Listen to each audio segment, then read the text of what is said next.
Hello friends, અત્યારે ઉનાળાની ગરમી ચાલુ છે, એવામાં આપણને થકાવટ, કમજોરી અને એનર્જી ઓછી થઈ જતી હોય છે. તો આજે આપણે સુપરફૂડ તરીકે ગણાતા ચણાની અંદર 1 વાટકી દ્રાક્ષ નાખી એટલી શાનદાર અને લાજવાબ રેસીપી બનાવીશું કે તમે સવારે માત્ર દૂધ સાથે 1 ટુકડો લેશો એટલે આખો દિવસ એનર્જી બની રહેશે. અને આ રેસીપી તમે બાળકોને પણ ખવડાવી શકો છો મિત્રો. તો ચલો રેસીપી બનાવવાનું શરૂ કરીએ. તો શેકેલા દાળિયા અને દ્રાક્ષની એકદમ નવી રેસીપી બનાવવા માટે અહીંયા મેં 1 નાની વાટકી ભરીને દાળિયા લીધેલા છે. તો આ જે દાળિયા છે એ અત્યારે મેં એકદમ સાદા દાળિયા લીધેલા છે, માત્ર આ શેકેલા છે. આની અંદર મીઠું પણ નથી નાખેલું અને હળદર પણ નથી નાખેલી. તો એવા દાળિયાનો આપણે ઉપયોગ કરવાનો છે. અને હા, જો કદાચ તમે સોલ્ટેડ અથવા હળદરવાળા દાળિયા લેશો તો તમારી રેસીપી છે એ સારી નહીં બને, એટલા માટે આ જ દાળિયાનો આપણે ઉપયોગ કરવાનો છે. અને સાથે જ અહીંયા મેં 1 નાની વાટકી ભરીને દ્રાક્ષ લીધેલી છે. તો એકદમ હેલ્ધી, પ્રોટીનથી ભરપૂર એક વખત ઉનાળામાં આ રેસીપી બનાવશો ને તો એનર્જીથી ભરપૂર અને આખો દિવસની થકાન પણ તમારી દૂર થઈ જશે. તો સૌથી પહેલા દ્રાક્ષ છે એને આપણે થોડી સાઈડમાં કરી દઈશું અને દાળિયા ઉપર રહેલી ફોફી છે એને આપણે દૂર કરી દેવાની છે. તો મિત્રો, ઉનાળામાં આ રેસીપી તમે એક પણ વખત ટ્રાય ન કરી હોય તો ચોક્કસથી ટ્રાય કરી જોજો. અને જો રેસીપી તમને સારી લાગે ને તો કોમેન્ટમાં તમારો ફીડબેક પણ મને આપી દેજો. અને તમે મારો વિડીયો ક્યાંથી અને કયા શહેરમાંથી જુઓ છો ને એ પણ સાથે કોમેન્ટમાં લખવાનું બિલકુલ નહીં ભૂલતા મિત્રો. તો જો આ રીતે બધા ફોતરા ઉખડી જાય ત્યાર પછી આપણે આ રીતે જારો લેશું અને જારાની અંદર આપણે બધા દાળિયા નાખી દઈશું.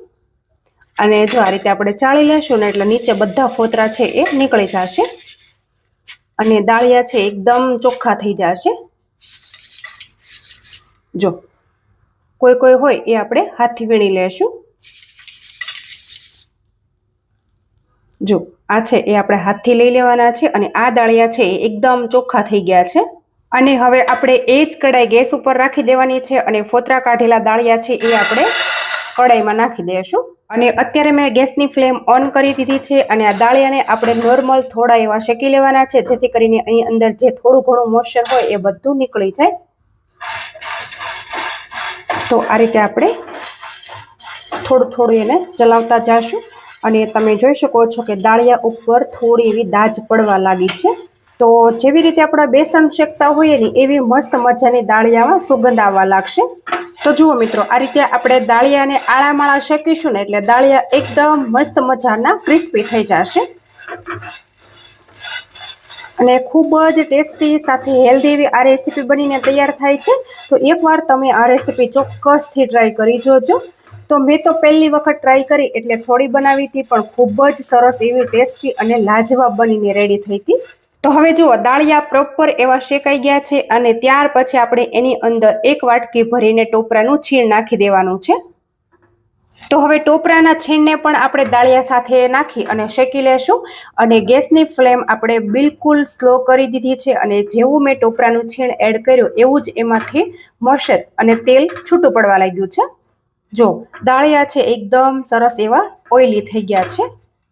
તો આની અંદર આપણે એક પણ ટીપું ઘી પણ નથી નાખવાનું, તેલ પણ નથી નાખવાનું, ના માવો ના મિલ્ક પાવડર કંઈ જ નાખવાની જરૂર નથી.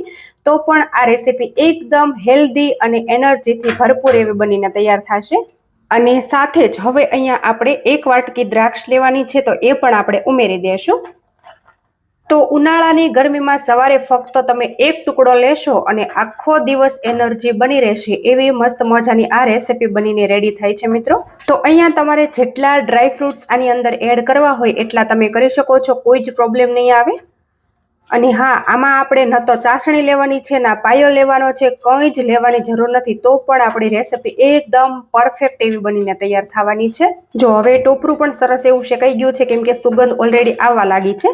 તો બસ હવે ગેસની ફ્લેમ છે એ હું બંધ કરી દઉં છું અને હવે આપણે આ મિશ્રણને ઠંડુ કરી લેશું. આ રીતે આપણે આંગળીથી આરામથી ટચ કરી શકીએ ને એટલું આપણે ગરમ કરવાનું છે, મતલબ કે શેકવાનું છે.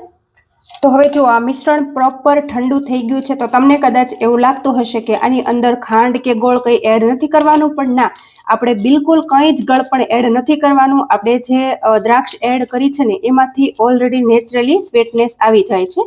તો તમે આરામથી આ રેસીપી ખાઈ શકો છો. ડાયાબિટીસ માટે પણ કોઈ જ પ્રોબ્લેમ નહીં આવે મિત્રો. અને હા, જો તમે વધારે ગળ્યું ખાવાનું પસંદ કરતા હોય તો તમારે ખાંડનું બૂરું થોડું એડ કરી દેવાનું, અને નહીં કરો ને તો પણ કોઈ જ પ્રોબ્લેમ નહીં આવે મિત્રો. તો બસ આ મિશ્રણ હવે ઠંડુ થઈ ગયું છે, તો હું તમને હવે આગળની પ્રોસેસ બતાવું છું. અને હવે ત્યાર પછી અહીંયા મેં જે આપણે મોટું મિક્સર જાર આવે એ મિક્સર જાર લીધું છે, અને એની અંદર આપણે આ બધી વસ્તુ ઉમેરી દેવાની છે. અને આપણે આને એકદમ સરસ રીતે પીસી લેશું. ઢાંકણ આપણે બંધ કરી દેશું અને પીસી લઈએ. તો જુઓ મિત્રો, અહીંયા તમે જોઈ શકો છો કે દાળિયાનો મેં એકદમ મસ્ત મજાનો ભૂકો કરી લીધો છે. તો જો હું તમને એનું બાઇન્ડિંગ પણ બતાવી દઉં છું. જો, તો હવે આને આપણે એક વાસણમાં કાઢી લેશું. તો અહીંયા આપણે બીજા કોઈ જ વાસણ બગાડવાની પણ જરૂર નથી, અને એનો એ જ મેં દાળિયા શેકેલી કઢાઈ લીધી છે. અને હવે આપણે એની અંદર આ મિશ્રણને આપણે કાઢી લેશું. અને હા, એક વાત હું તમને કહેતા ભૂલી ગઈ કે તમારે આની અંદર જો થોડો ઇલાયચીનો ભૂકો નાખવો હોય તો તમે નાખી શકો છો. ખૂબ જ સરસ એવો ટેસ્ટ આવે છે. તો આ રીતે આપણે મિક્સરનો જાર છે એમાંથી આ રીતે લૂછી અને બધો ભૂકો કાઢી લેશું. અને સાથે જ અહીંયા મારી પાસે થોડા તરબૂચના બીજ હતા, તો મેં લીધેલા છે, અને આ રીતે ઉમેરી દેશું અને સરસ રીતે આપણે મિક્સ કરશું. તમે એકવાર જોઈ શકો છો કે એનું બાઇન્ડિંગ કેટલું સરસ આવે છે. જે આપણે દ્રાક્ષ એડ કરેલી હતી ને એના લીધે આનું બાઇન્ડિંગ ખૂબ જ સરસ એવો આવે છે મિત્રો. જો, તો હવે આપણે આ જે ભૂકો છે એમાંથી એકદમ થોડું થોડું ભૂકો આપણે લેશું, અને આ રીતે આપણે નાના નાના લાડુ બનાવી લેશું. તો તમને આનો ટેસ્ટ હું કહું કે કેવો લાગે છે, કે જેવી રીતે આપણે મગજના લાડુ બનાવીએ ને બસ બિલકુલ એવો જ આનો ટેસ્ટ લાગે છે. અને વળી વાર પણ નથી લાગતી. ફટાફટ એનર્જીથી ભરપૂર આ રેસીપી બની અને તૈયાર થઈ જાય છે. જો, કોઈ ચાસણી નહીં, કંઈ જ નહીં, માવો નહીં, કોઈ મિલ્ક પાવડર નહીં, અને ફટાફટ ઇન્સ્ટન્ટ આ રેસીપી બની જાય છે. અને જે બિગનર હશે ને એ પણ એમ કે આરામથી આ રેસીપી બનાવી શકે છે મિત્રો. જો ટોપરાને લીધે આની અંદરથી તેલ રિલીઝ થાય છે, અને જે દ્રાક્ષ છે એનાથી આનું બાઇન્ડિંગ સરસ એવું આવે છે. જો તમે જોઈ શકો છો. તો બસ એ જ રીતે આપણે બધા લાડુ બનાવી અને રેડી કરી લેશું. તો આ બનાવેલા લાડુ છે એ આપણે આ રીતે પ્લેટમાં રાખતા જઈશું, અને એ જ રીતે આપણે બધા લાડુ સેમ સાઇઝના બનાવી અને રેડી કરી લેવાના છે. તો તમને મેઝરમેન્ટની ખબર ન પડતી હોય કે એક સરખા લાડુ કેવી રીતે બનાવવા, તો તમારે કોઈ પણ ચમચી અથવા મોલ્ડનું માપ લઈ લેવાનું છે. પણ મારાથી આ રીતે ઓટોમેટિક મેઝરમેન્ટ આવી જાય છે, અને બધા લાડુ એકદમ સેમ સાઇઝના પરફેક્ટ જ બને છે. એટલે હું અત્યારે કોઈ પણ મશીન મોલ્ડનો ઉપયોગ નથી કરતી. જો, હવે આ જ રીતે આપણે બધા લાડવા બનાવી અને તૈયાર કરી લેવાના છે. તો જુઓ મિત્રો, અહીંયા આપણા એકદમ મસ્ત મજાના ઇન્સ્ટન્ટ શેકેલા દાળિયાના લાડુ બની અને તૈયાર થઈ ગયા છે. જો તમે જોઈ શકો છો કે જોતા જ ખાવાનું મન થઈ જાય અને મોઢામાં પાણી આવી જાય, એટલા સરસ એવા આ લાડુ બનીને તૈયાર થયા છે. તો મિત્રો, પ્રોટીન ફાઈબરથી ભરપૂર આ રેસીપી તમને કેવી લાગી છે એ કોમેન્ટમાં તમારો ફીડબેક જરૂરથી આપી દેજો. અને તમે મારો વિડીયો ક્યાંથી જુઓ છો એ પણ કોમેન્ટમાં લખવાનું બિલકુલ નહીં ભૂલતા. અને હજુ સુધી તમે મારી ચેનલ ઉપર નવા હોય તો ચેનલને સબસ્ક્રાઇબ કરી લેજો. Thank you.